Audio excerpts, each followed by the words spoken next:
சில விஷயங்கள்ல கவனமா இருக்கணும். பண பரிமாற்றங்கள்ல கவனமா இருக்கணும். அதே மாரி பண பரிவர்த்தனையில வந்து பார்த்தீங்கன்னா, அடுத்தவர்கள நம்புறதோ, ஜாமீன் கையெழுத்து போடுறதோ, அடுத்தவங்க பேர்ல கார் போட்டு லோன் வாங்குறதோ, அடுத்தவங்க பேர்ல வீடு வீடு லோன் போடுவதோ சில சிரமங்களை குடுக்கும். அதே மாரி தாயாருடைய உடல்நிலையில கவனம் செலுத்தணும். அதே மாரி தொடக்க கல்வியில இருக்கக்கூடிய பிள்ளைகள். ஏன்னா 2ஆம் இடம் என்பது தொடக்க கல்வி, 4ஆம் இடம் ம். என்பது உயர்கல்வி.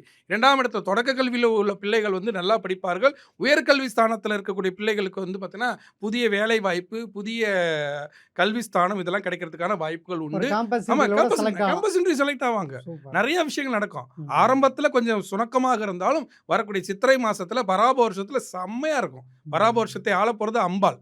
அம்பாள் தான் ஆளப்போறாங்க. ஏன்னா, இப்ப வந்து அண்ணாமலையார் ஆண்டுட்டு இருக்கார். அடுத்து அம்பாள் ஆளப்போறார். அப்படி அம்பாள் ஆளும்போது பல்வேறு லாபங்களை அள்ளி குடுப்பாங்க. இந்த ஆண்டை பொறுத்தவரை மிதுன ராசிக்கு அனைத்தும் யோகமே. ஆனா, அதுல வந்து சில கவனமா இருக்கணும். ஏன்னா, இந்த ஆண்டோட கடைசியில 13, 11, 2026ல ராகு கேது பெயர்ச்சியில வந்து பார்த்தீங்கன்னா, அஸ்தமத்தில ராகுவும் 2ஆம் இடத்துல கேதுவும் வந்துருவாங்க.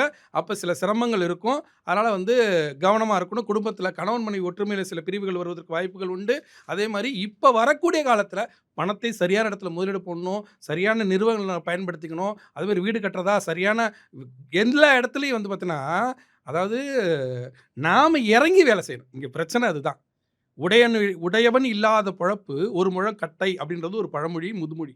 அதுல வந்து பார்த்தீங்கன்னா, நீங்க ஆள அனுப்பிட்டு செஞ்சீங்கன்னா, இந்த ஆண்டு சிரமமாக இருக்கும். நீங்களே எல்லா இடத்துலயும் இறங்கி வேலை செஞ்சா, இந்த ஆண்டு ஒரு கோல்டன் இயர்ஸ் மிதுன ராசிக்காரர்களுக்கு அப்படின்னு தான் சொல்லணும். அதேமாரி திட்டமிட்டுக்கணும். ஏன்னா போன ஆண்டுல நெறைய விஷயங்கள் கவனக்குறைவா விட்டுட்டீங்க. திட்டம் போடாம விட்டுட்டீங்க. இப்ப திட்டம் போட்டா ரொம்ப சிறப்பாக இருக்கும். இந்த ஆண்டுல பொது பலனாக சொல்ல வேண்டிய விஷயம் என்னன்னா, மிதுன ராசிக்காரர்கள் ஆண்கள், பெண்கள் விஷயத்துல கவனமா இருக்கணும். பெண்கள், ஆண்கள் விஷயத்துல கவனமா இருக்கணும். அஷ்டமத்து ராகு வரும்போது, ஏதாவது வந்து தப்பான ரிலேஷன்ஷிப் ஆணுக்கு பெண்ணோ, பெண்ணுக்கு ஆணோ ஒரு தப்பான ரிலேஷன்ஷிப் இருந்தா கண்டிப்பா காட்டிக் குடுத்துரும். அதேமாரி வந்து இந்த போதை பழக்கத்தில உள்ளவர்கள், குடிப்பழக்கத்தில உள்ளவர்கள்லாம் ரொம்ப கவனமா இருக்கணும். அதனால பல்வேறு சிக்கல்கள், வாகன விபத்துகள் வருவதற்கு வாய்ப்புகள் உண்டு. ரொம்ப கவனமா இருந்தா போதும். மத்தபடிலாம் வந்து இந்த ஆண்டு ஒரு அற்புதமான ஆண்டுன்னு தான் சொல்ல முடியும்.